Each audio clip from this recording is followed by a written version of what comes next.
សួស្តីអតិថិជនដែលហោះទាំងអស់គ្នាថ្ងៃនេះខ្ញុំបាទមេនឹងមកណែនាំអំពីផលិតផលថ្មីរបស់ដែលហោះដែលជាប្រភេទកាមេរ៉ា Analog with Color ដែលមានកម្រិតរូបភាពច្បាស់ពី2មេទៅ5មេហើយក៏ជាប្រភេទកាមេរ៉ាមួយដែលអាចធ្វើឲ្យអ្នកមើលឃើញពណ៌កាន់តែច្បាស់នៅពេលយប់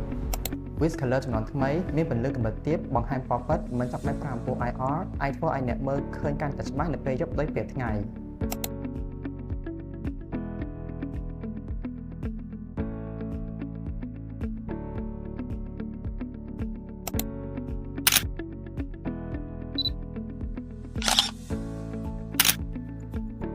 បន្ទាប់ពីយើងបាន unboxing រួចឥឡូវនេះយើងមកយល់ដឹងអំពីមុខងារសំខាន់ពិសេសរបស់កាមេរ៉ាមួយប្រភេទនេះគឺពេលយប់មើលឃើញច្បាស់ដូចជាពេលថ្ងៃកំណត់ព្រឹត្តិការណ៍បានច្បាស់លាស់ពោពេញទៅដោយពន្លឺនិងពណ៌ធម្មជាតិ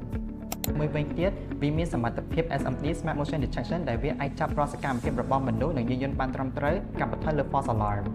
ស័ក្តិសមសម្រាប់ផ្ទះការិយាល័យហាងនិងផ្ទះវាមានសមត្ថភាពពេញលេញ24ម៉ោងលើ24ម៉ោងWith Color ចំនួនថ្មីគឺជាជម្រើសដ៏ល្អបំផុតសម្រាប់អ្នកដែលត្រូវការកាមេរ៉ាដែលអាចមើលឃើញពណ៌ពិតពណ៌ធម្មជាតិពេលថ្ងៃក៏ច្បាស់ល្អពេលយប់កាន់តែអស្ចារ្យសុវត្ថិភាពល្អនិងបច្ចេកវិទ្យាថ្មី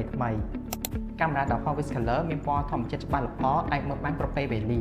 ប្រសិនបើអ្នកទាំងអស់គ្នាមានចំណាប់អារម្មណ៍ចង់ទិញកាមេរ៉ាមួយប្រភេទនេះយកទៅប្រើប្រាស់សូមទំនាក់ទំនងមកកាន់លេខទូរស័ព្ទនៅលើ caption នេះបើសិនជាអ្នកទាំងអស់គ្នាមានចម្ងល់ឬក៏ចង់ដឹងអំពីព័ត៌មានបន្ថែមសូម comment នៅខាងក្រោមវីដេអូនេះសូមអរគុណ